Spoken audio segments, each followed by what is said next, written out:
Hi guys, welcome back to my YouTube channel, and it's back again with another video. Please, before we go any further, subscribe to the channel and hit the like button.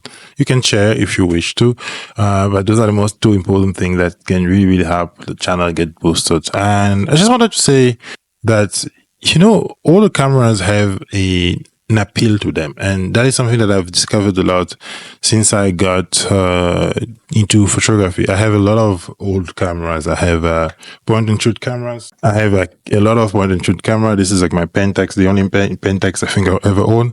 The Optio, I have a few of these Samsung. I have like two of them. I have a Canon as well, Digicam, and recently, I think you've seen it in my last video. So recently I got the Canon 400D. It was a gift, or just a temporary loan, if I could say like that. And it's amazing that the older the camera, the colors that we can get, because they look so. Should I say formac? No, formac in terms of like the pastel-y look of them and the way you can manipulate them, and they just give you something different from the very sharp digital look that we have nowadays. And I'm sometimes also guilty of going after that look, especially when I'm doing something like a wedding. Because with a wedding, you want something that memorable but looks very nice and very detailed, because sometimes the person will crop it and so forth and so on. You can't even do it with this camera because it's 10 megapixel. So I just wanted to jump in here and just talk maybe about the spec of the camera and a few things about it. Ergonomically, it's very small, very tiny. Even in my hands, you can see my hand is dangling here. I've seen people putting like a battery grip on it. I don't think that for me. The only camera I put a battery grip is the XT2 and the 600D that I used to own. But I don't see myself putting a battery grip on this one. If I come across one for a really, really good price, I might just as well consider it. But so far, I think I'll shoot it like this, to be honest. It doesn't really request me. It's not like it's going to be my primary camera where I need to worry about battery life.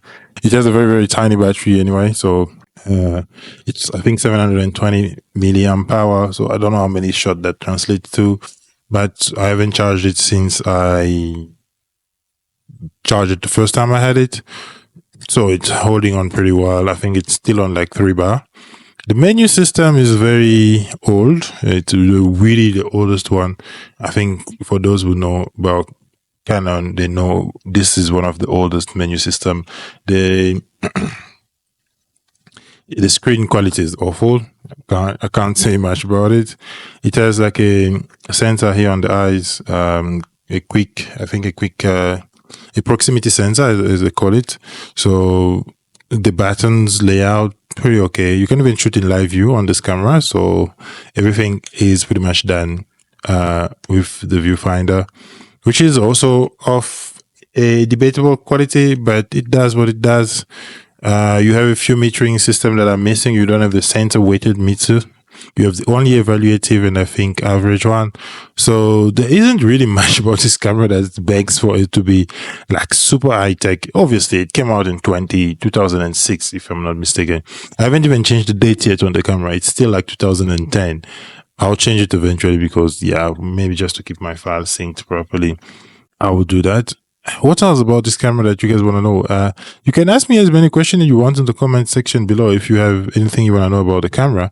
But one thing that I can tell you, the colors stand out. The way the colors are managed or looking on this camera is something that I am very, very impressed, you could say that. But because I don't need to do a lot of editing. If you get your shot right on this, you are pretty much sorted. And I like that it's 10 megapixel because I generally don't crop my photos, and I want to see if people will literally notice any difference between a photo I shoot on this one and not. And one thing I have to say, Canon autofocus is good. For the age of this camera, and if I'm using a native lens, the autofocus is sticking very, very well. You don't have a lot of autofocus points. I think it's 9? 3, 4, 5, 6, 7, 8, 9.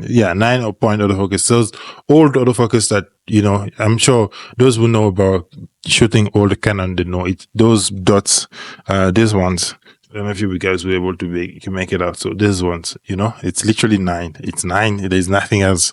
That's pretty much all the autofocus point you have.